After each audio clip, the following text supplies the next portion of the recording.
Aujourd'hui, j'avais envie de te partager mon parcours pour que tu comprennes un peu mieux qui je suis.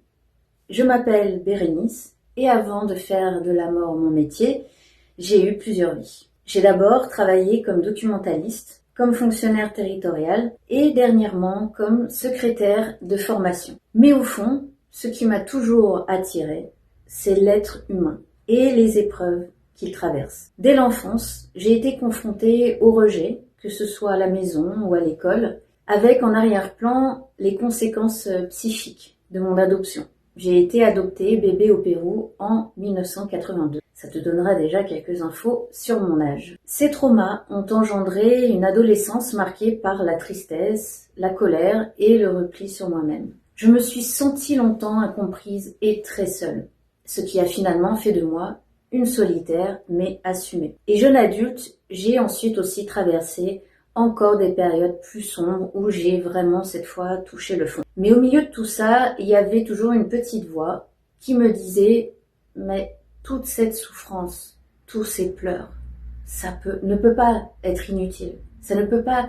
Il doit y avoir autre chose, une signification, un sens que je ne vois pas encore et que je ne comprends pas encore. » Et c'est cet état d'esprit qui m'a guidée, qui m'a permis de m'en sortir, comprendre les émotions fortes, sombres, parfois destructrices de l'être humain, pour me sauver moi-même, puis ensuite, un jour, les accompagner chez les autres. En 2022, donc, je me suis formée au premier secours en santé mentale. C'était une première étape, mais à ce moment-là, je n'avais pas encore envisagé de me reconvertir professionnellement. En parallèle, il y a un autre sujet qui a toujours fait partie de ma vie, la mort.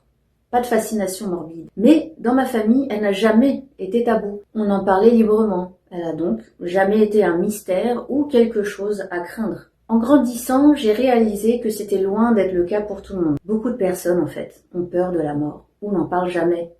Certains vivent même avec cette peur au quotidien.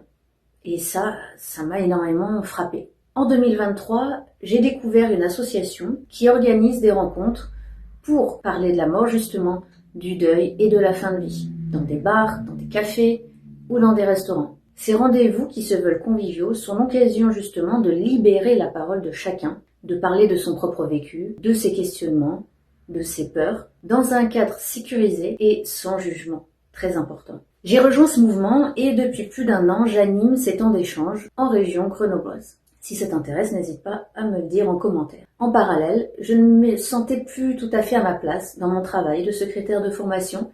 J'avais besoin d'exercer un métier qui ait du sens. Je me suis donc, cette fois, naturellement tournée vers le funéraire et j'ai passé mon diplôme de maître de cérémonie. J'ai réalisé ensuite que je ne voulais plus être salariée. J'ai donc fait le choix de l'indépendance et de créer ma propre entreprise pour accompagner les gens tels que je le souhaitais. Mais il y a une autre partie aussi importante de cette histoire, les animaux. Depuis toujours, ils occupent une place significative dans ma vie. Dans les moments justement les plus difficiles que j'ai pu vivre, ce sont eux qui m'ont apporté le plus de réconfort, de douceur, de stabilité et d'amour. J'ai grandi avec des chats et les périodes où je n'en avais pas autour de moi, leur absence se faisait toujours cruellement sentir. Je considère les animaux comme des êtres à part entière, des égaux. Nous faisons partie d'un tout, pour moi, et chaque forme de vie a sa place.